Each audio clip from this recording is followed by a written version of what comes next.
What's going on, bottom line viewers? It's Mitch here with Dilly Vanilli. I'm wearing my Detroit Lions blue. Dilly Vanilli is wearing some blue as well. The Detroit Lions 2019. All right, the Detroit Lions in 2018. I guess you could consider them a disappointment from some perspectives, even though, hey, guess what? The bottom line view absolutely nailed your prediction. Yeah. Last year, we had a lot of hate, and the channel has shifted dramatically from every Lions fan on earth hating us for our prediction before last season, saying, hey, this team's not very good. Now, Lions fans love me, and I don't know where to stand on this, bro. I'm just being honest.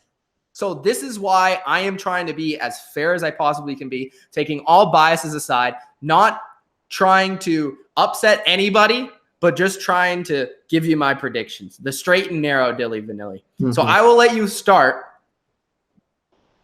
What are we going to see from the Detroit Lions? Matt Patricia's second season, Matt Stafford, healthy? Question mark.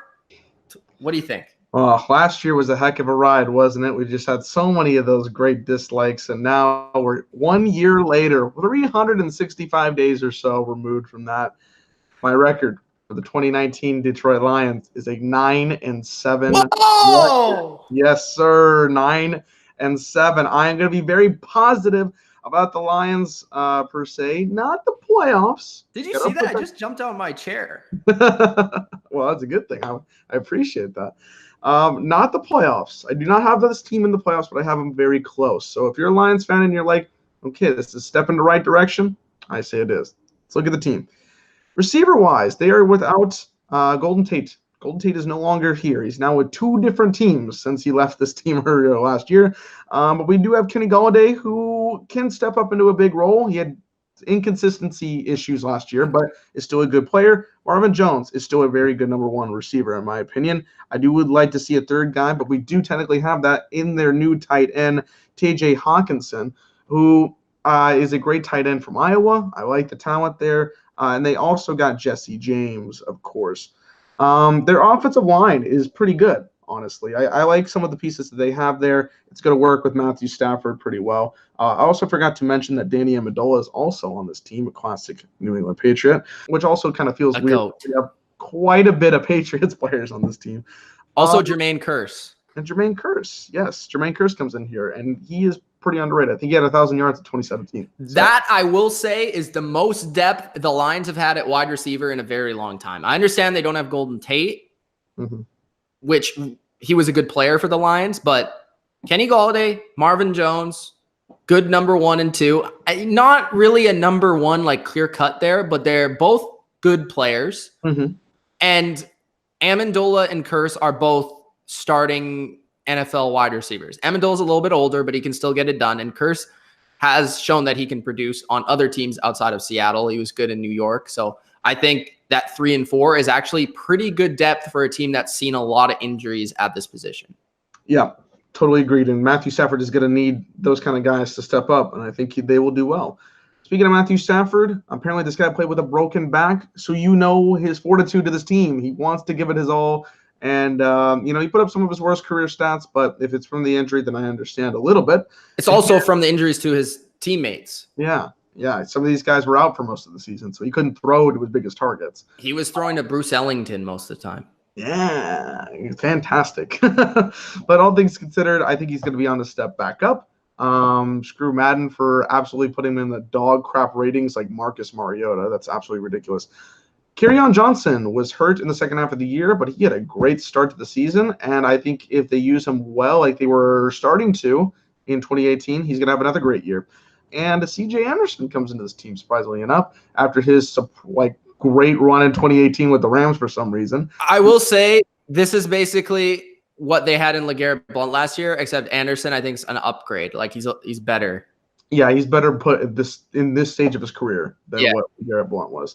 So that is their offense. Defensively, they have a great defensive line. Deshaun Hand, Sean Robinson, Snacks Harrison, the boy Snacks Harrison, and Trey Flowers got that big contract. He comes in there, former Patriot as well. I'm very interested to see how he implements his role here. Linebacker crew, I like it. Devin Kennard, Gerard Davis, Christian Jones, Pretty decent stuff there. And then you got their secondary, which has always been a question mark, especially I remember last year we talked about how their secondary wasn't all that great. You have some good pieces here. Of course, Darius Big Play Slay, but he's been quite injured.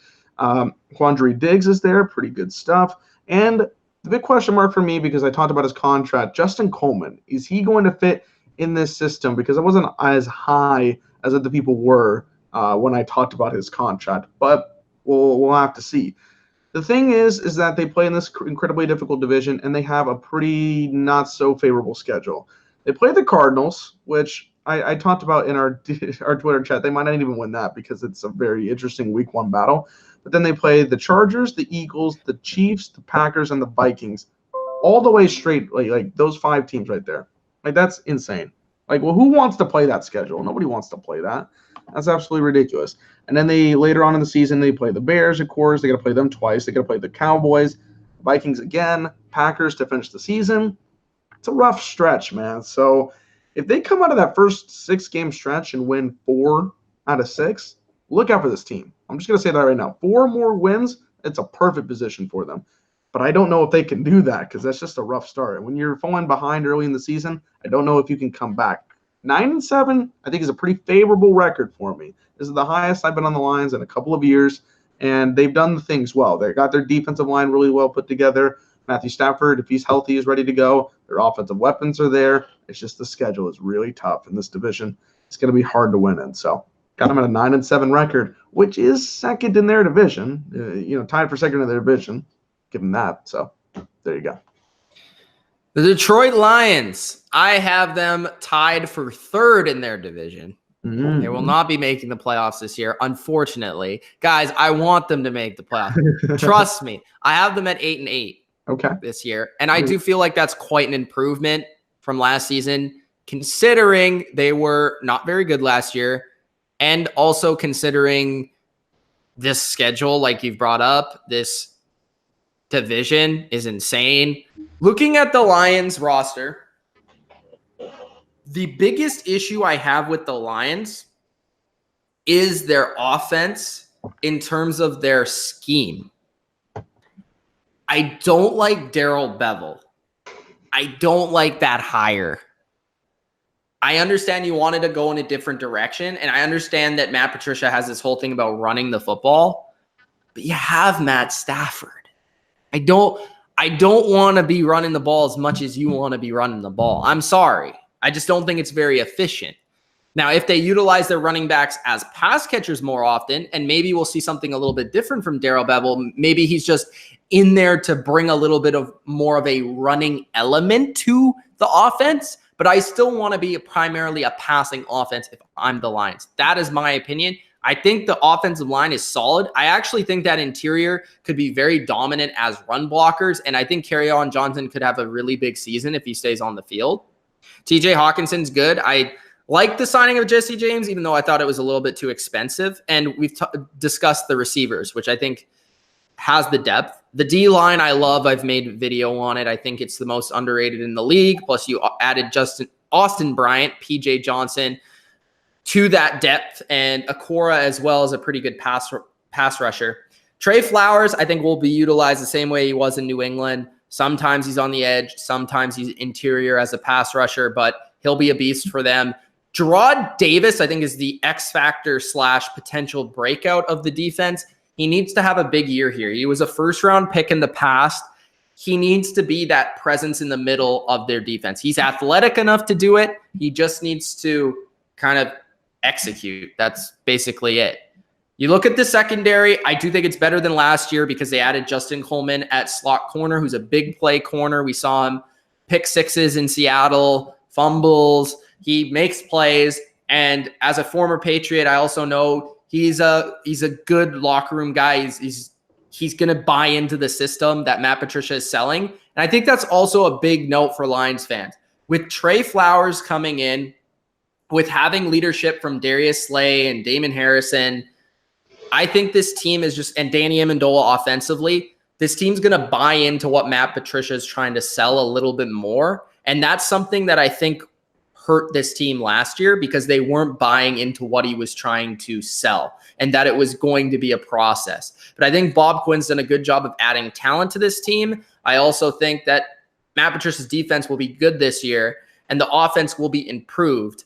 You look at last year, they were a 2-4 team in close games, which is 8 points or less. I think with Matt Stafford, typically that record is better. You see Matt Stafford has a lot of comebacks, a lot of game-winning drives. I think that will be better than 2-4, if not just one win better.